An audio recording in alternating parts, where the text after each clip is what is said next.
What a crazy season it's been so far, and that means that it's our first chance at the Fever break to look at all of the awards that matter, go through them, and go through some of the major contenders, and there is no one that watches the awards closer than Pete Hooley. Hools, welcome to you. And well done on getting this list down to 5 per award, because there's some unbelievable contenders. Well, there is. And again, I think we've got some runaway favourites in a few of the awards, but then trying to round out, I've given you 5 names in each of them. Some of them are also a bit harder to get to 5 names, like the Coach of the Year, but I think we've got such an elite group of talent. And this seems like the perfect time to go through an awards watch. We like to throw it out there early. We're seeing it in the preseason with predictions. A couple of rounds in, he's an MVP candidate. But after 10 rounds, it's a good time to sit back, reflect, and see where we might be at. Perfect chance to debate as well. So hit up the NBL on all of our social channels. Let us know what you think. If you feel really strongly about one, hit Pete up directly on all of his social channels, and I'm sure he'll have a chat to you. I love this, though. I love the healthy debate. I want to know your reasoning why you've got someone above somebody else. And again, if there's no one on this 5 that you think should be in there, why? So this is the healthy part about it, and I look forward to the debates. Let's start with the Next Generation Award. So this award is very generous in its classification.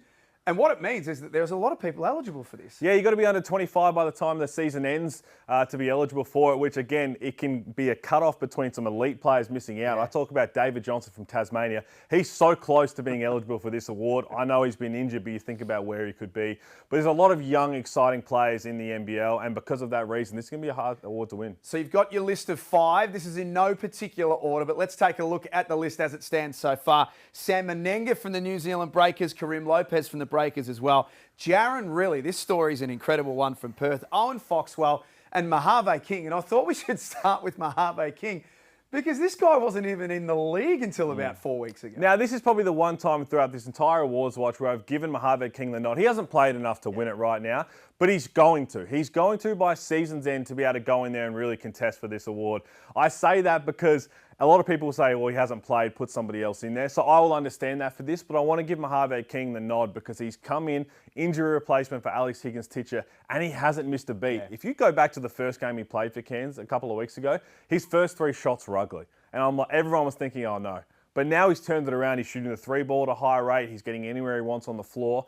And you think about this Cairns team. It's Jack McVeigh's team. And then it's Mojave King as a second option. Andrew Andrews has had his moments. Schofield's been a bit disappointing until Sam Wardenberg comes back. There's no reason why Mojave King can't make a run of this late. Karim Lopez is always worth talking about as well, because it is the last year that we're going to see him here in the Hungry Jacks NBL. He's off to the NBA, somewhere in the first 10, could be somewhere inside the top 5. What's been better with him, though, this year? Oh, his offense has improved out of sight. And this is a guy who was thrown into the starting lineup last year from Coach Kopp. A lot of fans were thinking, if we're going to roll out a teenage next star, what are we really doing? But he's proven the maturity as a professional player, the way his game has continued to improve. I love what I've seen from Karim Lopez. Jonathan Gavoni told me a couple of weeks ago they want to see more on the defensive end now, which he's capable of. Very much. But he thinks that could be a bit more of the product of the New Zealand Breakers' struggles as a whole, rather than him individually. So Karim Lopez, enjoy him while he's here, really having an impact on a minutes restriction as well. So shout out Karim, shout out the Next Stars program, because it's doing wonders. And cannot believe that Jaron really is on this list. Now, he is injured at the Fever break with a hamstring. He's going to miss a few more. But, I mean, this young guy was a late signing. The surname is an obvious one. He's had to deal with the claims of nepotism. Don't worry about that. That's fingernail deep analysis. This kid can play. Anyone who watched him in college or knew of him coming up, he can flat out play. So I'm glad we've got to see him have the opportunity. But it's so impressive for him to take it on with the Perth Wildcats, with all the eyes are on them, the magnified, they need to have success, the high expectations. And I think the injury somewhat helps him in these awards, because we've seen the Perth Wildcats, yes, they've been winning a couple of games, but all the fans, everybody's sitting back, all the commentators thinking they're missing a point guard right now. So it shows how important Jaron really is to this team. And I think when he comes back, the Perth Wildcats, you know I'm very high on them, what they can achieve. I think he's going to be an integral piece of their puzzle. And if they make a championship run, he's going to have a big part of it. 5 very, very good contenders on the Next Generation Award list. Let's move to the next award here on Awards Watch, and 6th Man of the Year. Now, this thing is wide open, and a lot of that, Pete, is because of injuries and teams tweaking their starting lineups. There's a world where Chris Goulding is actually eligible for this award. As of right now, if we're giving away the award, he is eligible for it. So I think that the eligibility will change right up until they hand out the ballot sheet right at the end of the season. So I've tried to give 5 names who I think will be eligible come season's end, albeit we're doing the Awards Watch now. But you look at Kawhi Noy. He is the sixth man of the year in the NBL, has been last year, could have been a couple more times as well. He's just instant offense off the bench, and I love it because his confidence never wavers, and he's fun to watch. Let's talk of that list before we get to Kawhi Noy and a couple of others. Angus Glover from Southeast Melbourne, Kawhi's there, QJ Peterson of the Illawarra Hawks, Majuk Deng of Tasmania, and also Tanner Krebs. So let's stay with Kawhi Noy because there have been times this year where the Sydney Kings have really struggled offensively, and Xavier Cook's had a slow start to the season. Delly's been off. Kendrick Davis has had to do a lot of heavy lifting.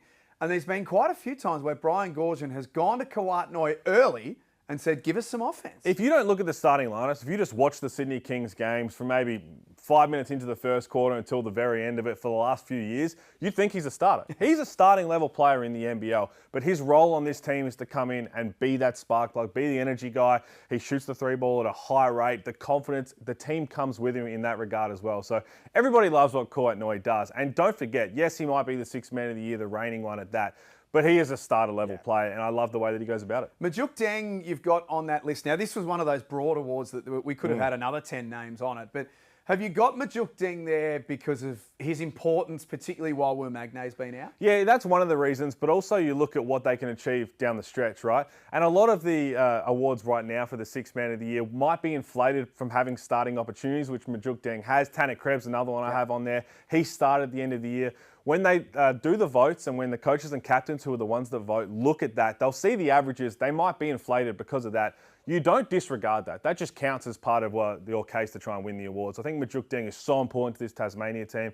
Will continue to be as they stay healthy. I think they can make a real run at this thing late, and Majuk Deng will be a major reason why. So just for clarity, you're saying that Chris Goulding won't win this award? Well, he's back in the starting lineup now. And again, he has proven that he will put his hand up if he thinks it's time to come off the bench and do that. Shea Ili's to come back. They might have more contenders. If Shea Ili comes back, he could end up being a contender late into the end of the season. Or if Tyson Walker goes back to his normal position they brought him in for, as sixth man of the year, then he could go and win it.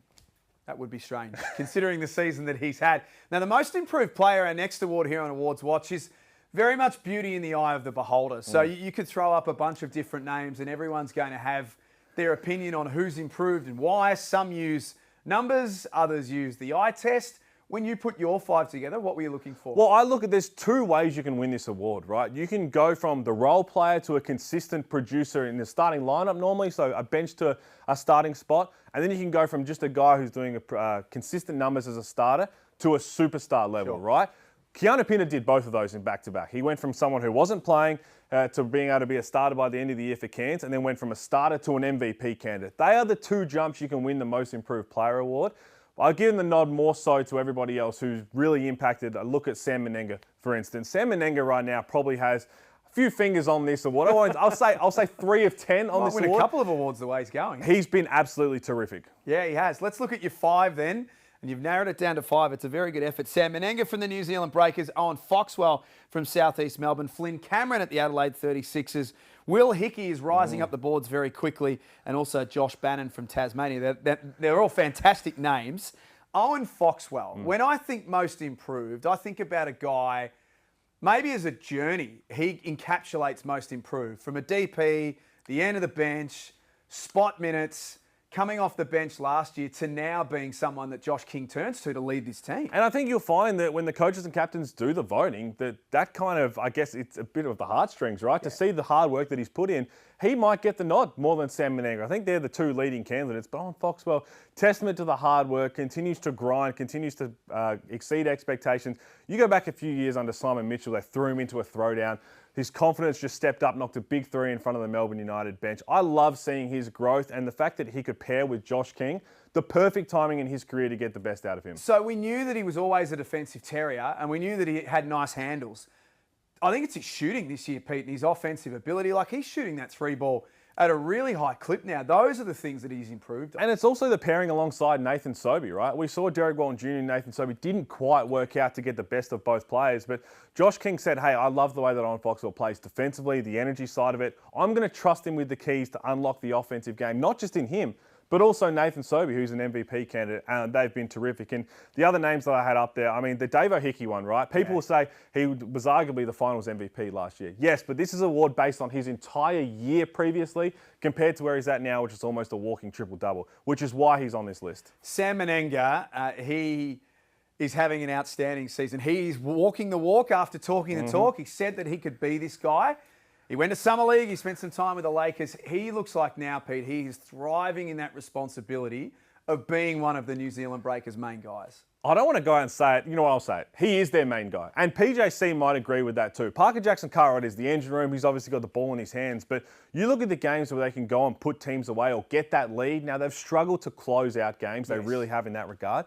But it's been making him the focal point. And when you do that, then you forget, oh, wow, PJC is one of the best point guards in the league. We've got to worry about him as well. Sam Menenga's been terrific. And as I believe that it'll be him or Owen Foxwell who will be winning this award. And I threw Josh Bannon's name in there as well. That was interesting. But that's the second leap I'm talking about from Keanu Pinder, right? You look at the numbers, it's not a massive jump up, but with all the injuries that Tassie have had, the consistency that he's had, he's been terrific for these jack jumpers. But if you throw a couple of names at me, I'm sure the fans will. I could make a case for putting them above Josh Bannon right now, but I have to give that nod. To be honest, Nick Marshall could slide in there, his teammate as well. But I wanted to prove that that's the other side of going from a role player to a starter. Don't forget, send us through your thoughts on social media. Let us know what you think. Next up on Awards Watch is Coach of the Year. Now, quite often this is predicated on ladder position. And when we take a look at your list, we will see that ladder's got a big say in this. But I'm interested to know, what do you look for outside of just ladder position? Well, the other one is a team that's struggled from the years gone by. We look at the Justin Tatum effect. You take over a team that's really struggling and make a late push to the finals. Josh King, for example, last season you get to a top 4. That's the other side of it. Really, it is all about ladder position because that shows who the best team in the competition is, and that is Melbourne United and Dean Vickerman. They are the benchmark, and once again, he's been terrific. He'll have some company, though. He'll have some competition because Josh King is doing a phenomenal job with the Phoenix. The 5 is in, so let's take a quick look at that. Brian Gorshin of the Sydney Kings, John Riley from the Perth Wildcats, Mike Wells, Josh King, and also Dean Vickerman. Let's go to the Wildcats first because I know you are really, really big on them. This is the first time in a long time that the Perth Wildcats haven't had Bryce Cotton. They've retooled. Are they actually a better, more rounded team this year than what they have been previously? They will be. I really think they will be. So they're not there yet? They're not there yet. They've still got the injuries concern they've had to deal with. They've obviously had the import turnover with Mason Jones and David Duke Jr. But I think by the middle of January, by Hoops Fest, which is in Perth, we'll be seeing some of their best basketball. And they've got all these pieces to go and make a run at this thing with JLA. Christian Doolittle's been terrific, Dylan Windler. And if they do that, you remember these awards are done before the playoffs start. Sure. So it doesn't matter where you finish at the end of the season, whoever's holding up the trophy. If the Perth Wildcats can really start to go on a run and they all of a sudden finish as 3rd or top 2, and Dean Vickerman and Melbourne United just drop a couple, then you can make the case for John Riley because I really do believe they've got all the ingredients there. They've just got to go out there and make it happen. And the Mason Jones point is a good one. I mean, enough time has passed now that we can talk about it properly in the sense that it didn't seem to derail them. A lot of teams make a change on an import point guard, and that's the beginning of the end of their season, but not for Perth. You know, I understand there's always going to be a lot of heat on John Riley, but there's going to be a lot of heat on the Wildcats because all they've known is success, and Bryce Cotton was a massive part of that. But you go back to the Jaron Riley insertion in that New Zealand game. That was a massive gamble for John Riley to say, you know what, Mason Jones is not working out for us right now. I'm turning to my bench. Some of the young guys aren't getting it done. I'm turning to my son who's a development player. And it paid off dividends. Not only did they win that game, but he's gone and basically secured the starting point guard role. That could have gone one of 2 ways. It takes a lot of guts to do that, and I really do think this Perth Wildcats team has it all. I know they lost to Melbourne. There was a close game. It was 11 points in the end. That was not as flattering as what it should have been. That was really a 1 or 2 bucket game, and I think the Perth Wildcats are going to be there. Josh King is the other interesting one. Hand up, he's one of my absolute favourites, Josh King. I love what he's done with this team. They coach in his image. He's really clear on the game style that they want. You've only got to look at what he's done for Nathan Sobey's career. Nathan Sobey was almost at the crossroads as he gets older. He's turned Nathan Sobey around. He's turned Owen Foxwell into a starter. He's made Jordan Hunter a priority. You could keep going. Josh King's appointment at Southeast Melbourne has been a phenomenal one. It really has. And again, he's not just your favourite, right? Everybody loves the way he goes about it. He's got a lot of time for everybody. But I think it's the energy, right? It's infectious for the team, but it's infectious for everybody around the club. So Josh King has a real case to write this for the Coach of the Year. They've got to beat Melbourne United a couple of times, I think, to win that. But you also got to understand is that Josh King, where he's only been around for a year and a half, sometimes when the voter fatigue get a bit sick of the old, like Nikola Jokic, LeBron James. It's Trevor Gleeson, right? Trevor Gleeson should have a whole lot more Coach of the Year awards. So you'd be thinking Dean Vickerman, oh, he's there again, right? They were there last year. Josh King, what he's done with his Phoenix roster. For that reason, it could go one of 2 ways come season's end. the Defensive Player of the Year. Now, I wonder, some of these awards have got 5, 6, 7, 8, 9, 10 contenders.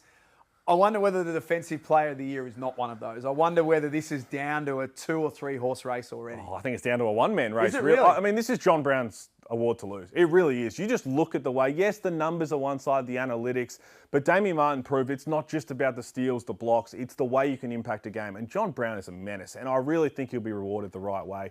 There's been some injuries to some leading contenders. Will Magnay's been hurt for a little bit. He's been terrific. Shea Ili, the reigning Defensive Player of the Year, we haven't seen for so long. But because of that reason, man, right now it's John Brown's award to lose. And the only thing that I could think could stop him is he misses games. We've seen him guard point guards. We've seen him guard the best wing player on a team.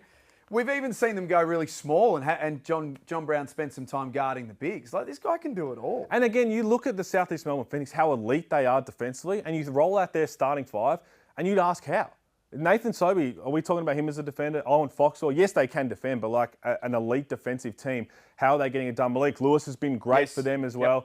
Geordie Hunter, we know what he's capable of. But it all starts and ends with John Brown. There's a reason the Phoenix are so good overall, especially on that end, and it's because he's an absolute menace. Well, as you can see, Pete's very all in on John Brown, and I think we all are. The other 5 that he's put together, the other 4, I should say, that he's put together: Tyson Walker from Melbourne United, Jesse Edwards from Melbourne United, Bull Quall and JaVale McGee. Now, Bull Quall, we wanted to highlight him. The reason that we wanted to highlight him is because the highlights don't contain fouls this year. He's making much smarter decisions. And also look at the Sydney Kings results. When he's playing at his very best, the Sydney Kings are winning games and they're looking tough to beat.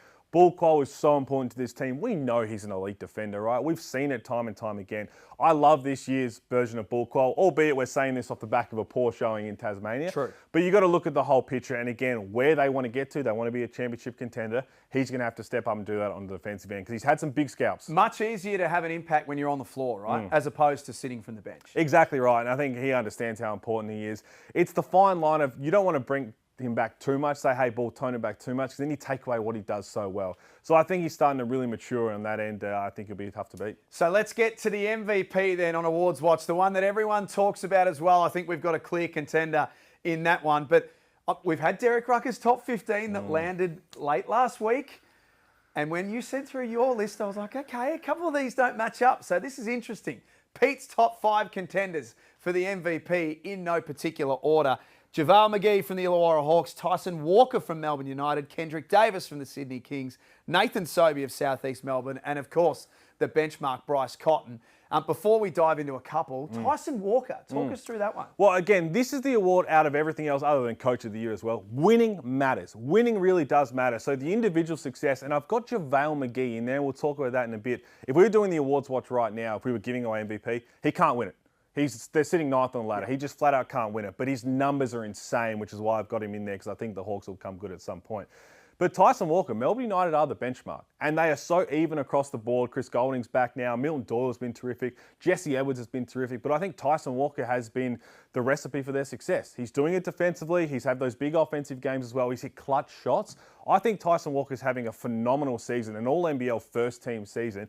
And you've got to look at, okay, they're the best team in it. What representation do they have in an MVP type award? And it's Tyson Walker. I did enjoy that you had Nathan Sobey in there too, because I think as good as the Phoenix have been and they're sitting in the top 4, Nathan Sobey offensively has been outstanding. It's a match made in heaven. Nathan Sobey and Josh Keane, they're getting the best out of each other. And I think, again, the way that they're playing is all on the back of Nathan Sobey. Yes, everybody else is filling in the complementary roles, but this is the best Nathan Sobey we've potentially ever seen. This is a guy who did finish top 3 in MVP not that long ago. So to get back to that form, maybe even exceed it, is a credit to him and all the hard work and the way that he's matured as a player as well. And it's also a credit to Josh King. So absolutely for that reason. And as I say, winning does matter. It was 2015, Brian Conklin won it from the Townsville Crocs. They weren't in finals contention. That's the last time we've had a team that really wasn't a good team have somebody go and win it.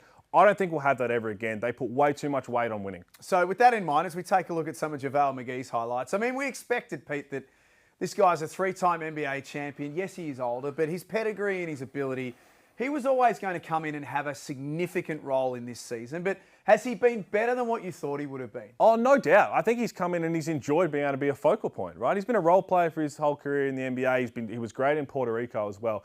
But I was tossing up this spot because I'm looking at it, and for everything I just said, if we were doing it right now, I wouldn't have him in there because they are so poor on the ladder. Their standings, how many losses they've had.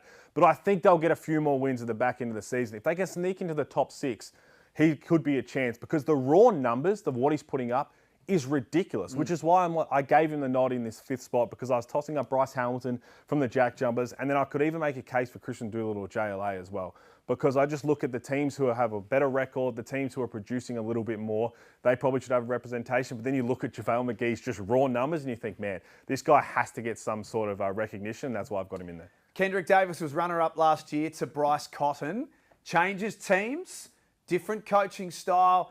It hasn't all been smooth for the Sydney Kings, but one thing that they have been able to rely on is Kendrick Davis. And you go back to the first game, I think it was a little bit of nerves. New colours, obviously, he took a whole heap of shots, but now when the Sydney Kings are playing at their best, man, he's so efficient, he's so damaging, and it's not just him getting to his spot, getting to the mid-range, understanding how to play off the ball screen with the likes of Xavier Cooks. It's getting everybody else involved at the right time. So shout out Kendrick Davis to go to the expectations the Sydney Kings have, to go into that, to understand, okay, I've got to lead from the front. I know the goals I have personally, but also the club have these goals to win another championship. I think he's been phenomenal this season. And he seems much more settled. So last year, let's call it for what it was, in a volatile environment, Kendrick Davis felt volatile. There were some games where kind of lost his way a little bit. We haven't really seen that this year, have we? I think you've got to give the credit to him, obviously, for putting in the work with that, and he's obviously gone out there and addressed that. But you also got to give the credit to the Sydney Kings, because it's Andrew Bogut, it's Brian Goorjian, it's the whole leadership group, it's Delhi, it's Xavier Cooks, everybody saying, hey, we've got your back in this. We understand everything that's gone on in the last couple of years, but we know you're an NBA player. We know you're going to help us win a championship if we can do that. So credit to the whole organisation for wrapping their arms around Kendrick Davis, and clearly he's gone into it with the right mindset, and it's paying off. So we said that he was runner-up last year to Bryce Cotton. He may be very much the same again this year, because this version of Bryce, my goodness gracious me, this chip on the shoulder Bryce, he has become, and I don't say this without any hesitation, has become one of the most watchable people in Australian sport right now. Not just basketball, Australian sport, because every time he takes the floor, in his own words, he wants to burn it down. It is unbelievable, man. And I had a couple of years ago when we did the preseason predictions and I went with someone different. I tried to say, you know what, Bryce can't possibly. But this year I was smart. I said, you know what, Bryce Cotton's going to go and win it again. And he continues to get better. He's more efficient. He's gone to a whole new club, a whole new team, learn his new teammates, the way he's playing with Isaac Humphries, Zylan Cheatham. It's unfathomable to be able to just do this so quickly when you've spent so long with one team, with one structure, with one city, to go to a completely new environment and just to understand, look, I'm leading from the front. I'm going to help everybody get on this train with me. And he's just phenomenal. And we talk offense, obviously, but points have been a major contribution, but steals are up, assists are up. Even his plus-minus is a little bit better than last season as well. So it's not just about scoring with this version of Bryce. He's leading the league in steals as well. Now, I know you're not going to go out there and give him the Defensive Player of the Year on that, but I think the way that he's going about his business for the Adelaide 36ers, they're saying it's championship or bust. They've built this roster, and I truly believe he can lead them to that. He's been unbelievable. And I think he's the one guy, he might be above voter fatigue. Because a couple of other awards, I think everyone's like, oh, he can't possibly win his 6th. But you look at what he's doing and everybody understands, yeah, it's his award to lose right now. Like the way that he's playing, if we're giving it away, it's Bryce Cotton's award. He'll have his 6th MVP. And then we're starting to have a very, very different conversation. Then we're having a conversation that might involve the GOAT. And all of a sudden things just become very, very interesting. So there is a look at the FIBA break of all of the major awards. You can hit us up on social media through all of the NBL's social media channels. Let us know your thoughts. Let us know what you agree with. Let us know what you violently disagree with as well. And I think we're going to have some really healthy debate here. We are, and again, I will say it's all about the winning for MVP. It really is. The winning in that, I don't think the 6th Man of the Year winning's too important, although it's the coaches and captains who do vote. And that's one thing I'll say to all the fans. Understand that, yes, there might be a media panel that get the short list, but coaches and captains vote, and they look at the game a whole lot differently because they scout and play against these guys. I like it for that aspect, and we'll see what happens. Let us know your thoughts. Thanks for being with us. This has been Awards Watch.